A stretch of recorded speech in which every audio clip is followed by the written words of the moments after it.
Assalamualaikum warahmatullahi wabarakatuh. Innal hamdalillahi nahmadu wa nasta'in wa nastaghfiruh wa na'udzu billahi min syururi anfusina wa min sayyiati a'malina may yahdihillahu fala mudhillalah wa may yudlil fala hadiyalah. Asyhadu an la ilaha illallah wa asyhadu anna Muhammadan abduhu wa rasuluh. Allahumma shalli ala Muhammad wa ala alihi wa sahbihi ajma'in. Bapak-bapak jamaah salat subuh rahimakumullah. Pertama-tama marilah kita senantiasa bersyukur kepada Allah. Bersyukur dengan nikmat yang Allah berikan kepada kita. Kita dibangunkan kembali olehnya setelah kita istirahat. Dan tentu kita tahu bagaimana kalau masa bulan Ramadan ini perasaan uyuh, tenaga uyuh dan lain sebagainya. Akan tetapi uyuh dan capek itulah yang Allah ridho dari apa yang kita lakukan. Karena kita dalam keadaan shaim, karena kita dalam keadaan berpuasa. Sejenak kita sama-sama tolong menolong dalam kebaikan. Karena kata Allah Subhanahu wa taala, wa ta'awanu 'alal birri wat taqwa. Marilah kita semuanya saling tolong menolong dalam kebaikan dan ketakwaan. Seperti yang kita lakukan pada subuh yang berbahagia ini. Karena agama itu ad-dinun nasihat. Karena agama itu adalah nasihat. Bagaimana nasihat itu kita lakukan? Artinya bagaimana kita menyampaikan. Kalau ada seseorang menyampaikan tentang apa yang ada di dalam Al-Quran, tentang apa yang ada di dalam hadis-hadis Rasul, lalu kita sampaikan, lalu kita menerima. Nah, itulah yang disebut dengan bagaimana kita saling mengingatkan antara satu dan yang lainnya, agar kita semuanya nantinya berada dalam kehidupan yang mulia, kehidupan yang baik sesuai dengan tuntunan Al-Quran dan Sunnah ini. Allah katakan di dalam Al-Quran, wa ta'awanu 'alal birri wat taqwa. Dan tolong menolonglah kalian dalam kebaikan dan ketakwaan kita kepada Allah. Yang tidak diperbolehkan, yang dilarang oleh Allah Subhanahu wa taala, wala ta'awanu 'alal itsmi wal 'udwan. Yang dilarang oleh Allah Subhanahu wa taala kepada diri kita ketika seseorang tolong menolong dalam perbuatan dosa. Jangan berpadalah ke orang lain. Sebetulnya saya begini. Nah, saya akan tidak beritahu ke orang lain. Aku yang mengambilnya. Lalu dia menyembunyikan. Nah, itulah yang disebut dengan salah satu dalam tolong menolong dalam perkara-perkara kejelekan. Gimana kalau harganya ini kita mark up? Kan kita ada yang tahu antara saya pembeli dengan pian sebagai pemilik toko. Oh, enggak apa-apa. Nah, itulah yang disebut dengan tolong menolong dalam masalah kebaikan, perbuatan dosa. Sehingga orang yang pemilik toko itu atau pemilik salah satu di antara toko itu pernah saya jumpai, di dekat kasirnya itu ditulis oleh pemilik toko itu tidak menerima atau tidak memberikan bon kosong. Artinya apa? Supaya dia menulis, pemilik toko itu supaya dia menulis sesuai dengan apa yang dijual. Karena kalau diberi bon kosong itu nanti si pembelinya yang harganya sekian jadi sekian. Nah, itu salah satu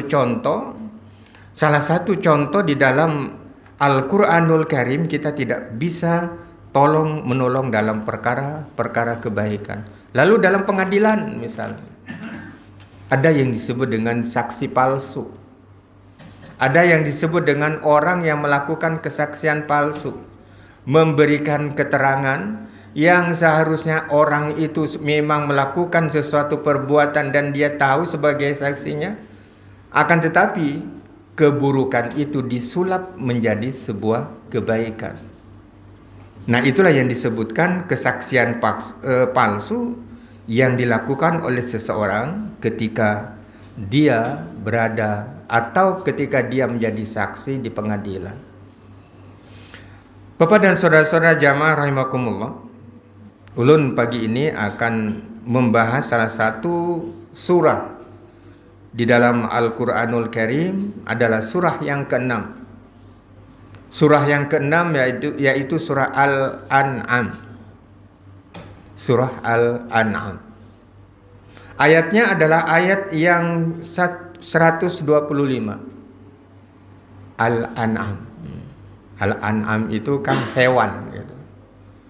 Jadi ulun protes ketika mengisi salah satu khutbah di waktu itu salah satu tempat, nama ulun yang seharusnya Hairul Anam gitu kan, ditulis Hairul An'am. Jadi sebaik-baik binatang gitu. Saya protes, Bapak mungkin pian tersalah. Ulun supan juga kalau ada yang mengerti dari kalimat itu, ulun sebaik-baiknya binatang gitu. Kalau anam itu kan manusia gitu. Nah, ya mungkin orang tua memberikan ngaran itu adalah supaya anaknya itu menjadi anak atau manusia yang baik. Oke, di dalam surah Al-An'am itu ayat yang 125 disebutkan oleh Allah Subhanahu wa taala dalam firman Allah, "Faman yasha'u yahdi yasrahu sadral Islam. Wa may yasha'u yudillahu yaj'alahu qalbahu dayiqan." Dan seterusnya. Kata Allah Subhanahu wa taala, barang siapa yang Allah kendaki, maka Allah itu akan memberikan petunjuk. Dan juga kata Allah Subhanahu wa taala, niscaya dia akan meluaskan dadanya untuk menerima Islam ini. Ayat ini kalau kita tafsirkan dari beberapa ilmu tafsir itu dijelaskan bagaimana bahwa barang siapa yang Allah kendaki, kepada siapa dia kendaki adalah kepada orang yang diberikan petunjuk oleh Allah Subhanahu wa ta'ala, maka dia melapangkan dadanya. Artinya contohnya ketika dia dipanggil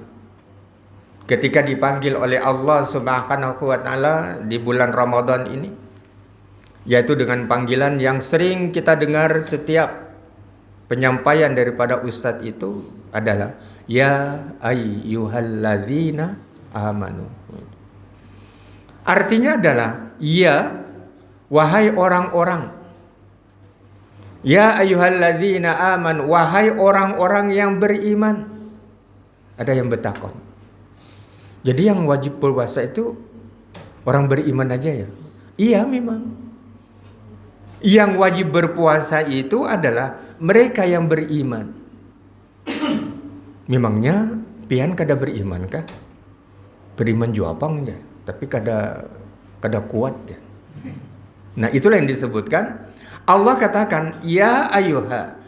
Kalimat itu dimulai dengan ya gitu. Jadi kalau dalam bahasa Arab itu disebutkan kalimat ya itu adalah harfun nida. Harfun nida adalah panggilan kesayangan. Panggilan kesayangan kepada siapa? Panggilan kesayangan kepada orang-orang yang beriman. Kita berataan. Oleh karenanya ketika orang-orang yang beriman dipanggil yang demikian itu, maka dia akan terbuka hatinya untuk mengikuti panggilan itu. Maka orang yang beriman kepada Allah Subhanahu wa taala dengan sepenuh hati, maka dia akan terbuka hatinya untuk menyambut atau melaksanakan atau mengerjakan sesuai dengan panggilan Allah Subhanahu wa taala yang diceritakan di dalam ayat itu. Tentang apa? Tentang kewajiban kita melaksanakan saumu Ramadan. Oleh karenanya, satu contoh yang sederhana. Ada seseorang yang menjajakan wadai. Lalu kita masih di dalam. Begitu dia menjajakan wadai, kita masih bergegas untuk keluar dan wadainya sudah melewati rumah kita. Lalu kita memanggil penjual wadai itu. Ding, sini. Lalu dia tidak mendengar. Yang mendengar itu adalah orang yang berada di samping penjual wadai itu. Apa kata orang yang ada di sampingnya? Dasar sidin tetulian. Ya. Itulah yang disebutkan orang yang beriman dengan orang yang tidak beriman kepada Allah. Ketika seorang yang beriman kepada Allah Subhanahu wa taala, dia menyambut seruan itu. Akan tetapi orang yang tidak beriman, dia kadang mau mendengar. Dia tidak mau mendengar dari apa yang disampaikan atau ajakan Allah Subhanahu wa taala. Sehingga Al-Qur'an mengatakan, "Wa man adlamu mimman dzukkira bi ayati rabbi fa'arada anha wa nasiya ma qaddamat yada. Inna ja'alna ala qul akinnatan ayyafqahuhu wa fi adhanihim waqra. Wa in tad'uhum ilal huda falayahtadu idan abada." Kata Allah Subhanahu wa taala, siapa yang lebih zalim di antara kita semua itu? Kenapa disebutkan zalim oleh Allah? Zalim itu tidak hanya menganiaya orang. Zalim itu bisa juga zalim kepada dirinya sendiri. Kenapa demikian? Ya itu ayatnya. Siapa yang lebih zalim di antara kalian semua itu? Setelah apa? Setelah diingatkan oleh Allah dengan ayat-ayat Allah kepada diri kita, akan tetapi dia melupakan ayat itu dan tidak mau dia mengerjakan dari perintah yang Allah wajibkan kepada kita. Kenapa demikian? Karena orang yang semacam itu wa fi adzanihim waqra. Karena kata Allah Subhanahu wa taala, di telinga wa fi adzanihim, kedua telinganya itu waqra, sama dengan seseorang itu yang disumpal. Apakah itu dengan kain ataupun dengan kapas telinganya itu, lalu dikiau oleh orang, dipanggil oleh Allah Subhanahu wa taala, maka dia tidak mendengar dari panggilan itu apalagi mengerjakannya.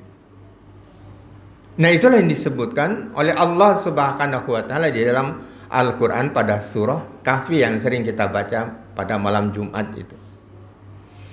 Wa in tad'uhum ilal huda, sekalipun kita mengajak, wa in tad'uhum berasal dari kata da'a, sekalipun kita mengajak orang itu ilal huda, kepada petunjuknya, kepada petunjuk Allah, falayyah tadu idan abada, maka orang itu tidak akan pernah mendengar dan tidak akan pernah mendengar selama-lamanya. Kenapa? Sumpalan yang ada di telinganya itu tetap ada.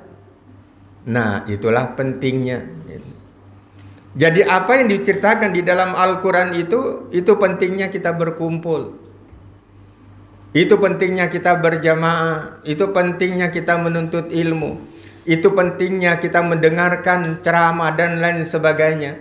Sehingga dengan demikian lama-kelamaan sumbatan yang ada di telinga kita itu, kita akan bisa menerima dan terbuka dari apa yang disampaikan orang kepada kita. Falai yahtadu idan abada. Kata Allah Subhanahu wa taala, orang itu tidak akan pernah menerima kebaikan itu. Dia tidak akan pernah menerima ayat itu. Bahkan dia tidak akan pernah menerima selama-lamanya. Masya Allah. Dia tidak akan pernah menerima selama-lamanya ajakan itu. Ketika Rasulullah Sallallahu Alaihi Wasallam membaca ayat ini, ketika Rasulullah Sallallahu Alaihi Wasallam membaca ayat ini, maka salah satu sahabat itu bertanya kepada Rasulullah, ya Rasulullah, kalau demikian, bagaimana ciri-ciri dari orang-orang yang terbuka hatinya itu, bagaimana ciri-cirinya? Rasul Sallallahu Alaihi Wasallam mendengar apa yang telah disampaikan oleh sahabat tadi itu adalah bagaimana ciri-ciri wama alamatu dzalik. Bagaimana ciri-ciri orang yang menerima kebenaran itu? Maka Rasul mengatakan, yang pertama kata Rasulullah sallallahu alaihi wasallam, orang itu senantiasa menerima kebenaran. Orang itu senantiasa menerima kebenaran. Atau di dalam Al-Quran itu disebutkan sami'na wa ata'na. Ketika dia mendengar, maka dia tidak banyak lagi membantah.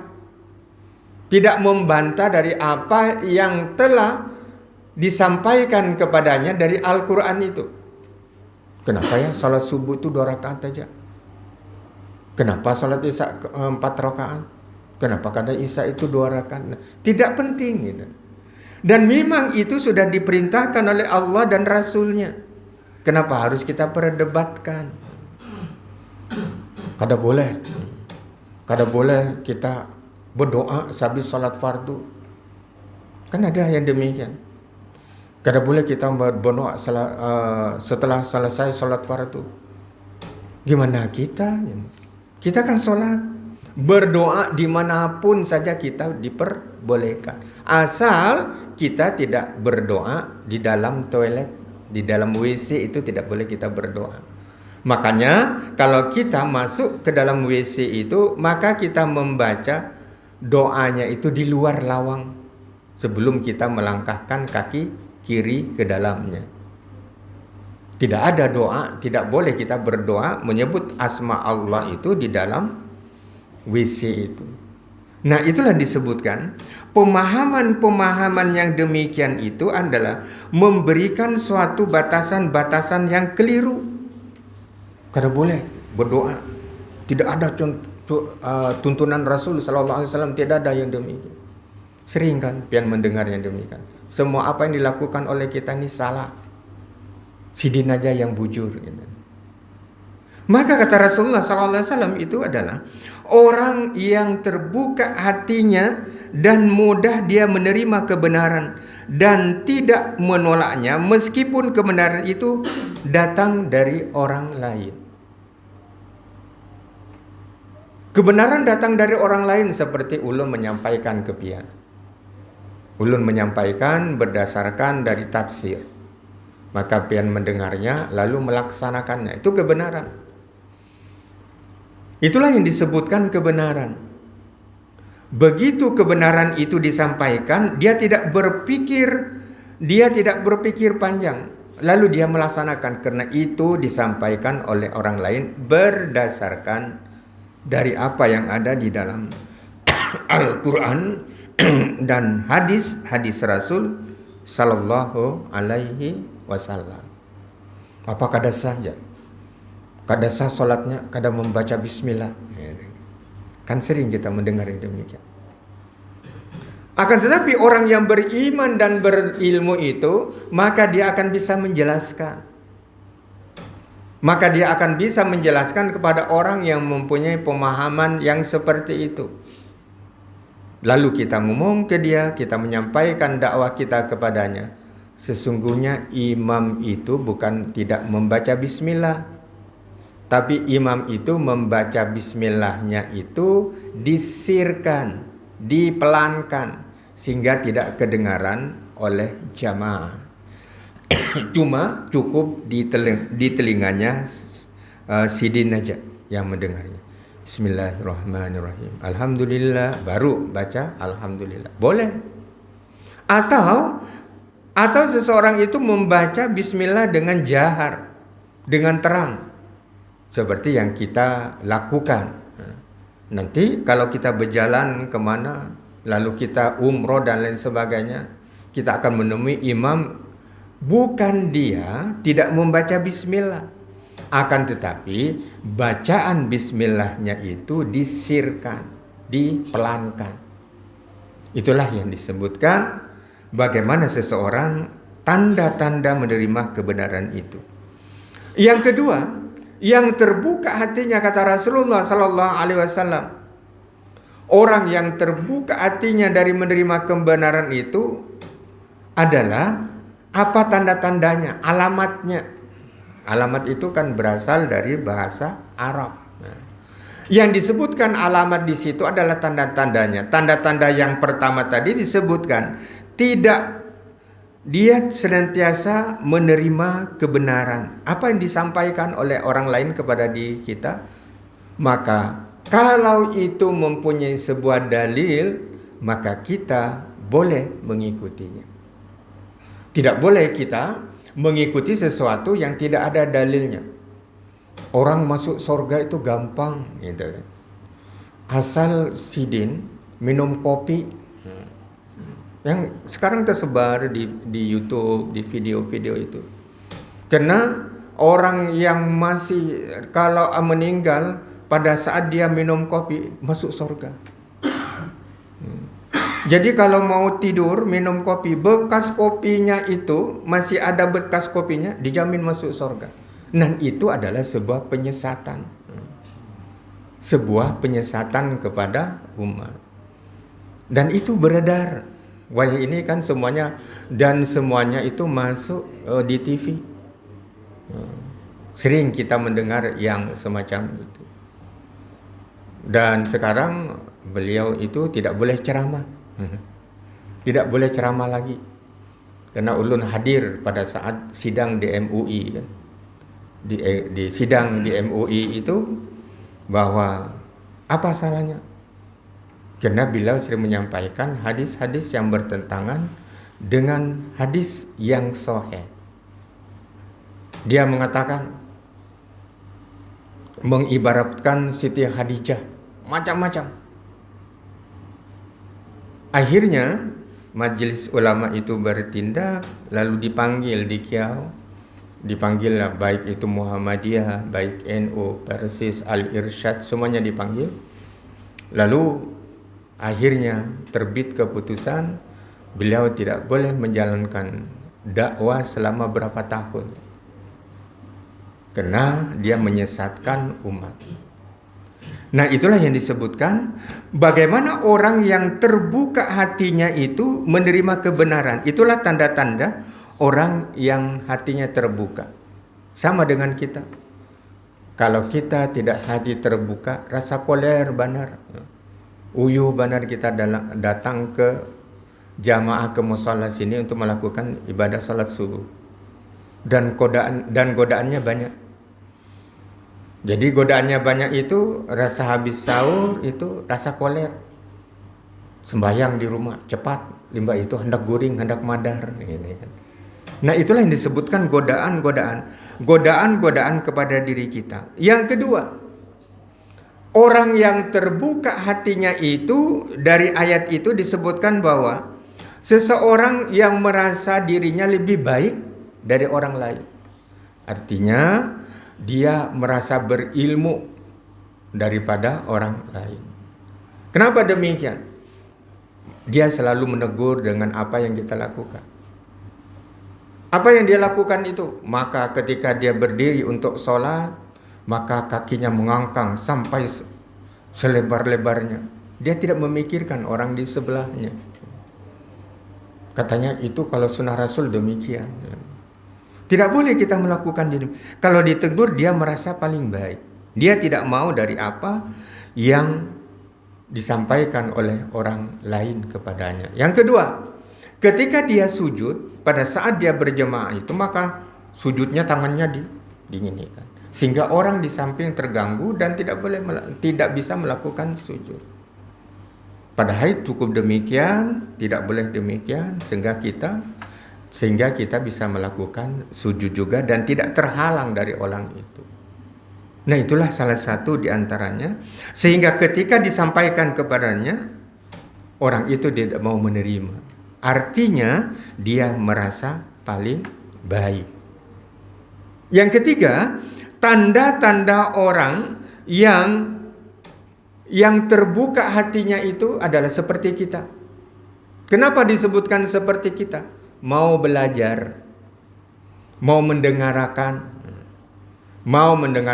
siapapun dia ustadznya, mau mendengarkan dari apa yang disampaikan kepadanya, yang hatinya nanti dari apa yang kita duduk barang 10 menit, mungkin belum pernah kita mendengar atau sudah disampaikan, akan menambah. Maka Al-Quran mengatakan liyazdadu imanakum, untuk menambah keimanan kita. Yang seterusnya jamaahkumullah, yang keempat adalah orang yang menerima, orang yang terbuka hatinya itu adalah orang yang tidak keras hatinya. Ketika disampaikan itu, dia tidak marah. Apa aku tumatan dari bahari sudah tahu nangka itu aja disampaikannya. Itu kan sering kan. Aku ingin tahu. Dia tidak mau menerima. Artinya keras benar. Sehingga di masyarakat itu dikenal, ngalihkan begaul dengan sidin itu. Sidin itu pengarasan, salah sedikit menampar. Nah, itulah yang disebutkan orang yang keras hatinya. Artinya orang yang menerima terbuka hatinya dari menerima kebenaran itu adalah mereka yang tidak keras hatinya. Artinya kolbun itu seperti yang pernah ulun sampaikan, itu selalu berbolak-balik. Itu kolbun artinya hati. Hati itu sifatnya, kolbun itu adalah berbolak-balik. Maka ketika disampaikan kepadanya, dah aku sudah tahu kada usah. Sidin paling disampaikan yang itu juga. Nah, itulah yang disebut orang yang keras hatinya. Akan tetapi orang yang sadrahu lil Islam itu, terbuka hatinya dalam Islam itu, maka dia tidak pernah mengatakan demikian dan tidak keras hatinya. Yang kelima jamaah rahimakumullah, orang yang terbuka hatinya itu adalah orang yang senantiasa berzikir kepada Allah. Zikir itu kan ingat gitu. Kita habis sholat disuruh oleh Rasul, dicontohkan oleh Rasul bagaimana kita melakukan sesuatu yang mudah, ringan, dan berat timbangan nanti di akhirat. Rasul memberikan contoh kepada kita, subhanallah, alhamdulillah, Allahu Akbar. Rasul memberikan contoh kepada kita cuma berapa kali? 33 kali kan? Itu supaya bagaimana Rasul memberikan contoh yang demikian itu supaya umatnya itu mudah. Tidak langsung Assalamualaikum warahmatullahi wabarakatuh, langsung keluar. Tidak demikian. Rasul memberikan contoh yang mudah. Lain halnya kalau kita umroh, kalau kita haji, di sana kan serba terbatas tempat dan waktunya. Kalau kita lama-lama berwirid, orang lain gimana gitu. Tapi kalau ulun itu biasanya mencari tempat yang kira-kira memang bisa melakukan dan tidak mengganggu orang lain. Nah, itulah yang disebutkan bagaimana tafsir dari ayat tadi adalah orang yang terbuka hatinya dari menerima kebenaran. Yang keenam adalah dari beberapa tafsir itu, yang terbuka hatinya dari menerima kebenaran itu adalah orang itu mudah memaafkan. Itu yang sulit terkadang. Mudah memaafkan. Karena di masyarakat kita sering kita mendengar, aku kadang mungkin memaafkan sampai mati. Aku kadang memaafkan. Artinya orang yang beriman kepada Allah, orang yang terbuka hatinya adalah orang yang terbuka hatinya mudah memaafkan orang lain dan tidak menyimpan rasa dendam. Artinya sudah berlaku, sudah bertahun-tahun masih diingat terus itu.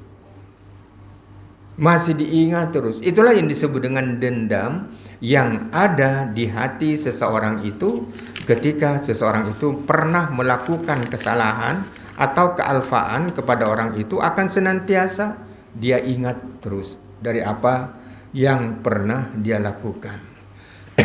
Yang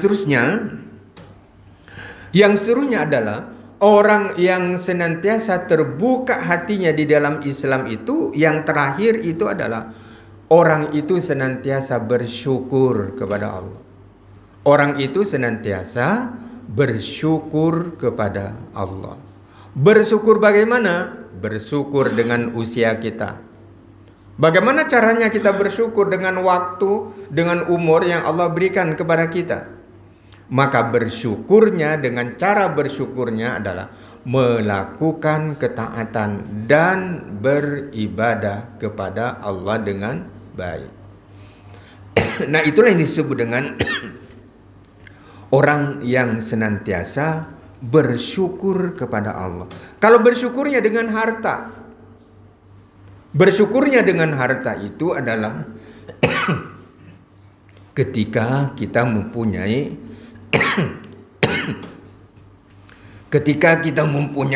kelebihan.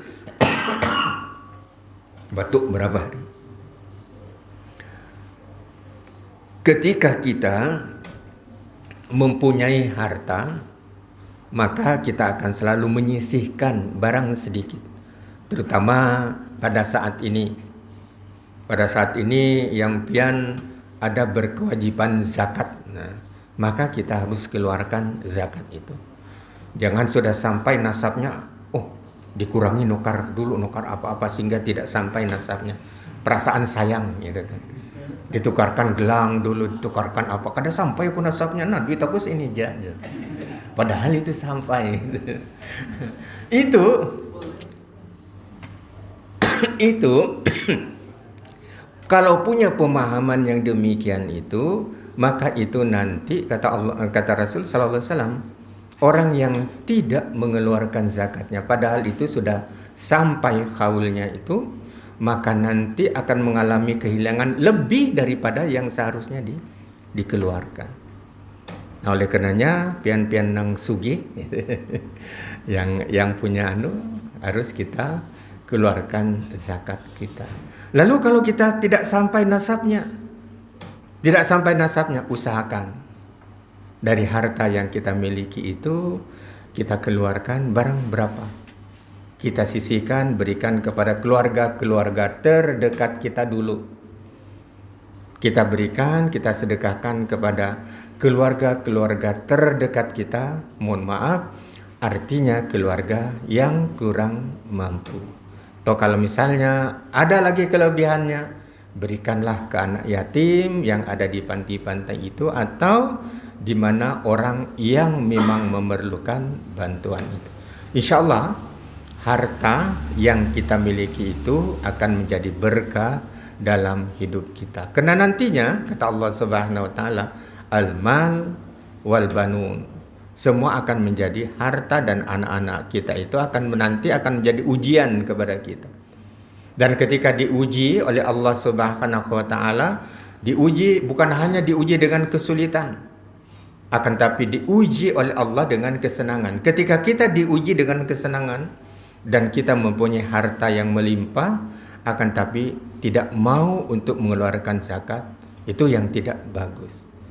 Jangan diikuti menteri agama. Biar menteri agama, zakat itu kurang populer di dalam Al-Quran. Wah, itu kan. Nah, jadi protes semua orang, masyarakat protes. Sambatinya menteri agama begini-begini. Akhirnya diralat. Lalu dia mengatakan, mohon maaf yang saya menyampaikan demikian. Padahal sidin profesor ini.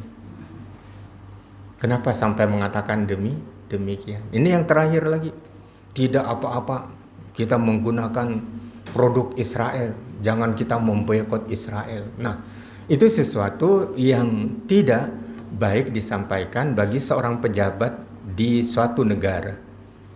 Kan lucu juga ya, dari beberapa menteri agama yang kita lihat itu, ada menteri yang jamaah haji habis, ada Al-Quran yang diembatnya juga, itu Kementerian Agama juga. Ada menteri agama dulu kan yang dana Al-Quran diembatnya, ya Allah ya Rabbi. Padahal beliau itulah yang disebutkan kabura maqtan indallah, celaka orang yang hanya suka menyampaikan tapi dirinya sendiri tidak menggawi, tidak melaksanakan. Itu kata Allah Subhanahu wa taala, bahaya, celaka orang yang demikian. Padahal mereka itu mengerti hukum, mengerti kaidah-kaidah di dalam syariat itu, akan tetapi sidin seorang yang melanggarnya, itu bahaya. Coba bayangkan berapa tahun orang yang menunggu haji itu, bertahun-tahun. Akan tetapi begitu kita dapat tambahan kuota oleh kerajaan Arab Saudi, tambahannya itu dipakai untuk kepentingan pribadi. Itu sesuatu yang sangat miris kita mendengarnya. Bayangkan orang yang sudah tua menunggu lawasnya, sudah dapat kuota, dipakai sorangan juga. Duitnya kadadi itu dipakai sorangan, berjalanan, bertriliunan, ya Allah ya Rabbi. Nah, itulah yang disebutkan bagaimana seseorang itu perbedaan antara yang terbuka hatinya dan terkunci hatinya itu. Kalau dia terbuka hatinya, maka dia akan berpikir waras dan sehat. Akan tetapi kalau dia terkunci hatinya, maka dia akan menjadi sempit. Ibarat kata ada seekor ulat, maka nempel di kambang kita di depan rumah, maka ulat itu tidak akan pernah tahu, tidak mau tahu apakah kembang itu mati habis dimakan ulat itu. Yang penting sampai gugur ulat itu ke bawah, yang penting dirinya gemuk. Nah, itulah yang disebutkan perumpamaan yang disebutkan di dalam Al-Quran itu banyak sekali. Karkirdi, misalnya ada di dalam Al-Quran itu, orang yang demikian itu disebut dengan kalkirdi, seperti monyet. Kenapa disebut dengan monyet? Monyet itu kalau diberi makanan itu rakus, diberi satu, nah diambilnya roti itu. Coba di Pulau Kambang itu kan, coba pian ulun sering bawa mahasiswa, tapi bukan karena di sana ada yang bagian doa, ada yang tukang doa, dan doanya itu di Tapekong itu ya ada. Saya sering membawa mahasiswa datang ke sana itu bukan untuk apa, itu sebuah penelitian. Monyet itu, perilaku monyet itu, kalau diberi roti dia pegang kanan, sudah itu ngambil kiri. Lalu dia tidak muat lagi, dia ambil lagi, lalu diambil di ketiaknya kiri kanan, nah penuh ini. Dan setelah penuh tangannya, ketiaknya penuh, diikutnya pulang di muntungnya. Nah, itulah yang disebut kalkiridi. Seseorang itu kalau terlalu rakus itu seperti monyet. Di dalam Al-Quran tidak disebutkan bagaimana perilaku monyet. Ya seperti itu. Dia tidak merasa puas dengan 1, 2, 3 sampai mulutnya juga disumpali dengan makanan. Bapak dan Ibu jamaah rahimakumullah, mudah-mudahan kita berataan yang sudah masuk ke malam 29, 28 ya. Nanti 29 kan? 29 insyaallah, mudah-mudahan kita berataan diberikan kesehatan, dan apa yang kita kerjakan, ibadah yang kita lakukan, baik saum kita, baik bacaan Al-Quran kita dan sedekah kita, semuanya diterima oleh Allah Subhanahu wa ta'ala, sehingga kita bertemu nantinya di bulan Syawal. Dan di bulan Syawal nantinya usahakan kita melakukan lanjutkan dengan puasa 6 gitu kan. Pian sudah melaksanakan, cuma ulun mengingatkan saja. Kalau puasa 6 di masjid di mana ulun tinggal itu, dia melakukan puasa buka puasa bersama. Jadi rame juga gitu. Sampai 6. Lalu ada pertanyaan, kalau tidak berurutan bolehlah.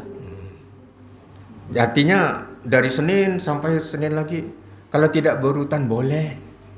Misalnya kita yang begawi, ya sawat di hari Senin, ya puasa. Sawat di hari Rabu puasa. Sampai habis bulan itu. Tidak berurutan boleh juga. Yang penting sampai 6 hari. Bapak dan Ibu jamaah, demikian yang ulun bisa sampaikan dalam kesempatan ini. Kita tazkirah adaptasi dari Al-Quran yang ulun bacakan tadi. Mudah-mudahan kita berataan senantiasa menjadi orang yang terbuka hati kita, sehingga dengan terbukanya itu disebutkan oleh Rasul yufaqihu fiddin, orang yang paham dengan masalah agama. Dengan paham masalah agama, maka diri kita akan menjadi orang yang senantiasa terbuka dalam menerima kebenaran. Billahi taufiq wal hidayah. Assalamualaikum warahmatullahi wabarakatuh.